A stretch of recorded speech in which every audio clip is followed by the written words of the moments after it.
2026년 5월의 어느 아침, 필리핀 최북단에서의 일이었습니다. 바다를 향해 펼쳐진 모래 언덕 위에 군인들이 군용 트럭을 조심스럽게 배치했습니다. 트럭은 수평선을 향해 정렬되어 있었습니다. 대화는 거의 없었습니다. 각자는 곧 무슨 일이 일어날지 알고 있었습니다. 미사일 2발이 발사되었습니다.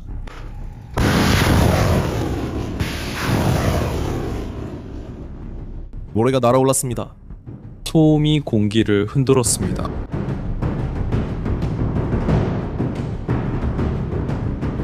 그리고 6분 후 75km 떨어진 바다 한가운데에 있던 한 배가 피격됐습니다.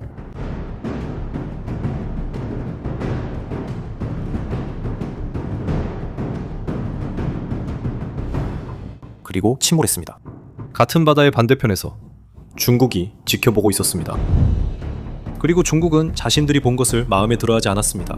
이에 대한 대응으로 중국 정부는 함대 전체를 그 지역으로 보냈습니다.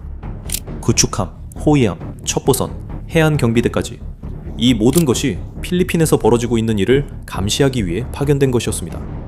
하지만 이 미사일 발사 뒤에는 중국이 아주 잘 알고 있는 이야기가 있습니다.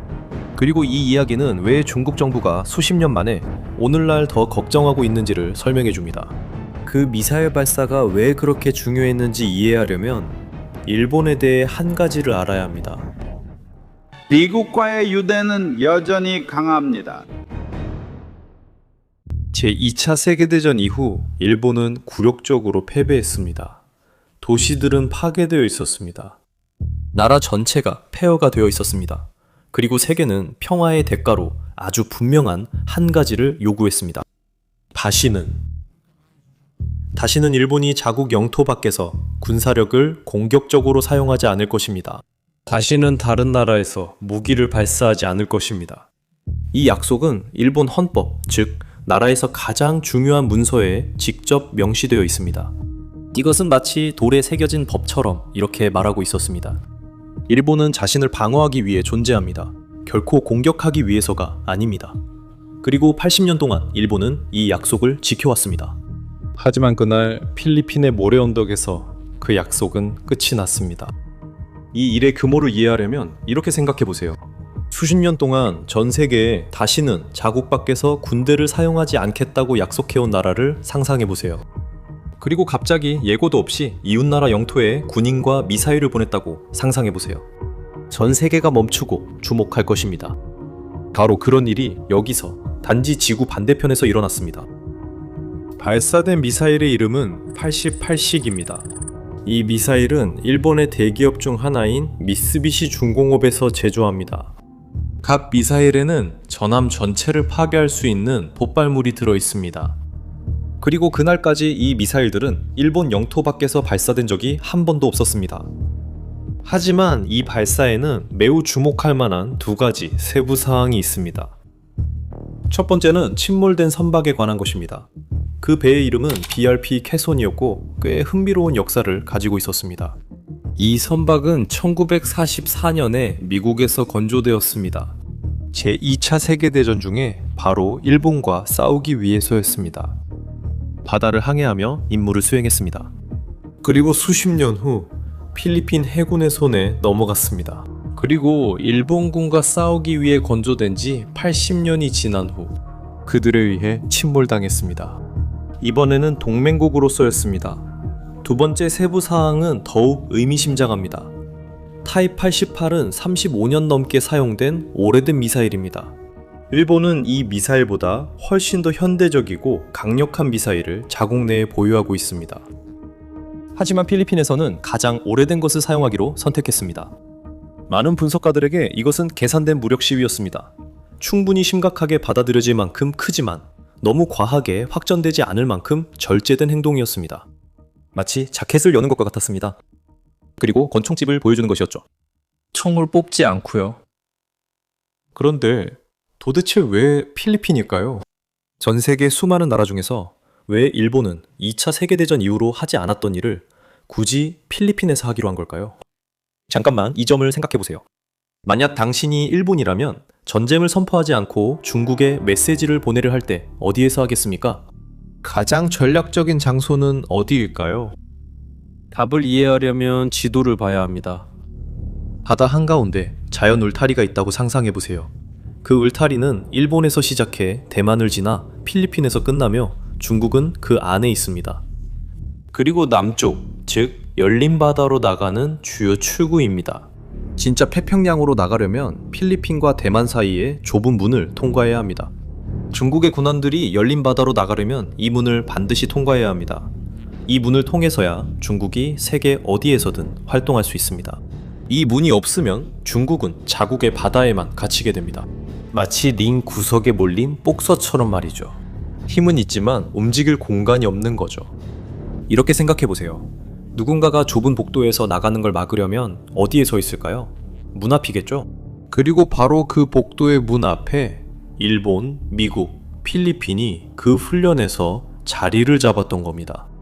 미사일이 발사된 필리핀 북군은 바로 그 문을 직접 바라보고 있는 위치에 있습니다. 그곳에서 발사된 미사일은 필리핀과 대만 사이를 지나가려는 어떤 선박도 타격할 수 있습니다. 간단히 말해서 전쟁이 일어나면 이 길을 건너려는 어떤 선박도 심각한 문제에 직면하게 됩니다. 그리고 일본은 혼자가 아니었습니다. 같은 훈련에서 미국은 600km가 넘는 거리의 표적을 타격한 토마호크 미사일을 발사했습니다.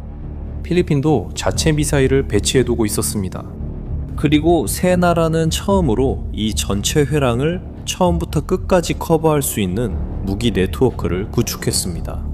7개국에서 온 17,000명의 군인이었습니다. 미국, 필리핀, 일본, 호주, 캐나다, 프랑스, 그리고 뉴질랜드였습니다. 필리핀 역사상 가장 큰 규모의 군사훈련이었습니다. 그리고 중국 정부는 그것이 무엇을 의미하는지 정확히 이해했습니다. 만약 분쟁 시 이 통로가 차단된다면 중국은 태평양으로의 접근을 잃게 됩니다. 중국 군함은 갇히게 됩니다. 중국의 무역도 취약해집니다. 전 세계 어디에서든 행동할 수 있는 능력도 제한됩니다. 이것은 단순히 군사적인 문제만이 아닙니다. 이것은 생존의 문제입니다. 그리고 일본이 여기까지 온 것도 우연이 아닙니다. 하지만 다시는 무장하지 않겠다고 약속한 나라가 하루아침에 이런 지경까지 올 수 있다고 생각합니까? 당연히 아니죠. 이 변화는 수년 동안 조용히 진행되어 왔습니다. 그리고 숫자들이 그 어떤 날보다 이 이야기를 더 잘 말해줍니다. 수십 년 동안 일본에는 거의 신성시되는 규칙이 있었습니다. 바로 국가가 생산하는 것의 1% 이상을 무기와 국방에 절대 쓰지 않는다는 것이었습니다. 이것은 일본이 평화에 전념하고 있다는 것을 세계에 보여주는 방법이었습니다. 하지만 지난 13년 동안 일본은 매년 군사 예산을 늘려왔습니다. 예외 없이. 2026년에는 그 지출이 700억 달러에 달했습니다. 나라 역사상 가장 큰 규모였습니다. 이해를 돕기 위해 말씀드리자면 이 돈은 여러 소규모 국가들의 연간 예산 전체를 감당할 수 있을 정도로 충분한 금액입니다. 그리고 계속 증액할 계획입니다. 이 변화 뒤에는 꼭 알아야 할 두 인물이 있습니다. 첫 번째는 일본의 국방부 장관인 신지로 고이즈미입니다. 그가 바로 필리핀의 그 모래 언덕에 직접 가서 필리핀 국방부 장관과 함께 가까이에서 발사를 지켜본 인물입니다. 그는 일본에서 유명한 전직 총리의 아들입니다. 그리고 그는 평화롭게 성장한 일본 정치인 세대를 대표하지만 오직 군사력이 그 평화를 지킬 수 있다고 믿는 인물입니다. 두 번째 이름은 다카이치 사나에, 일본의 총리입니다. 작년 11월 그녀는 일본 지도자에게서 기대하지 않았던 말을 했습니다. 그녀는 중국이 대만을 공격할 경우 일본이 군사적으로 개입할 수 있다고 말했습니다. 일본에서 가장 영향력 있는 인물에게서 이런 말이 나올 거라고는 10년 전만 해도 상상할 수 없었습니다. 전 세계가 잠시 침묵에 빠졌습니다. 중국은 격렬하게 반응했습니다. 하지만 다카이치는 한 발도 물러서지 않았습니다. 오늘날 일본은 이 입장을 공개적으로 취하고 있습니다. 그러나 이런 일이 일어날 때 한 가지 의문이 듭니다. 공식 성명이나 기자회견, 장관들의 연설에서는 아무도 하지 않는 질문입니다. 필리핀에는 이트바야지라는 작은 섬이 있습니다. 그 섬은 대만에서 150km 조금 넘는 거리에 있습니다. 그곳 주민들은 어부입니다. 그들은 대도시에서 멀리 떨어져 장군들과 장관들의 논쟁에서 멀리 떨어져 소박하게 살아갑니다. 하지만 이번 군사훈련 동안 바로 그 섬이 미군 미사일 배치 지점으로 사용되었습니다. 어부들의 섬이 하루아침에 중국을 겨냥한 군사 네트워크의 일부가 되었습니다. 주민들은 실제로 충돌이 발생할 경우 자신들이 교전의 한가운데에 놓이게 된다는 것을 알고 있습니다. 그들이 원해서도 선택해서도 아니라 단지 지리적 위치 때문에 그곳에 있게 된 것입니다. 아마 이 영상이 전하고자 하는 것도 그것일지 모릅니다. 이프바야대 어부들만 그런 것이 아닙니다. 세상 어디에서나 평범한 사람이 어느 날 아침에 일어나 보면 주변 세상이 아무런 예고도 없이 변해버렸다는 걸 깨닫게 되는 겁니다. 대부분의 사람들이 결코 들어갈 수 없는 방에서 장군들과 총리들이 내린 결정이 아무 관련도 없던 사람들의 삶에 직접적인 영향을 미친다는 겁니다.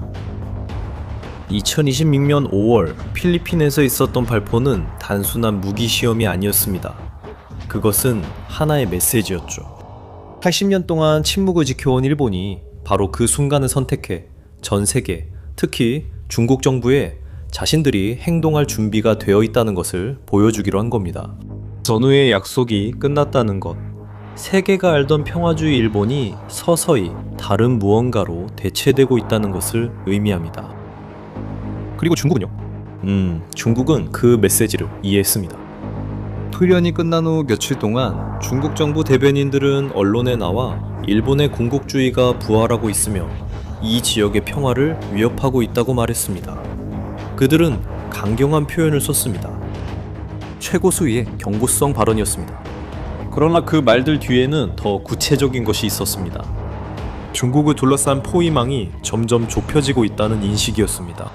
하나씩 진행되는 군사훈련마다 제2차 세계대전 이후 존재해왔던 세계 질서가 변화하고 있습니다. 한 번에 바뀌는 것은 아닙니다. 전쟁 선포와 함께 바뀌는 것도 아닙니다. 하지만 조금씩 군사훈련과 늘어나는 예산, 그리고 5월 어느 아침 필리핀의 모래 언덕에서 미사일이 발사되면서 바뀌는 겁니다. 일본은 누구에게도 전쟁을 선포하지 않았지만 전 세계의 어떤 장군이라도 이해할 수 있는 메시지를 보냈습니다. 때로는 잘 전달된 메시지가 선언보다 더 큰 의미를 지닙니다. 아직 누구도 대답 못하는 질문이 있습니다. 어디까지 갈까요? 그리고 대부분의 사람들이 이 변화의 규모를 깨달았을 때는 이미 면밀히 따라가기엔 너무 늦어버릴 겁니다. 그리고 당신은 어떻게 생각하십니까? 일본의 재무장이 옳다고 보시나요? 아니면 지역에 더 큰 위험이 된다고 생각하시나요? 댓글로 의견을 남겨주세요. 여러분의 생각이 궁금합니다. 이 영상이 여러분이 세상에서 일어나고 있는 일을 더 잘 이해하는 데 도움이 되었다면 이 내용을 알고 싶어하는 다른 사람과도 공유해주세요. 아직 채널을 구독하지 않으셨다면 지금 구독하세요. 저희는 계속 상황을 지켜보겠습니다. 다음에 만나요.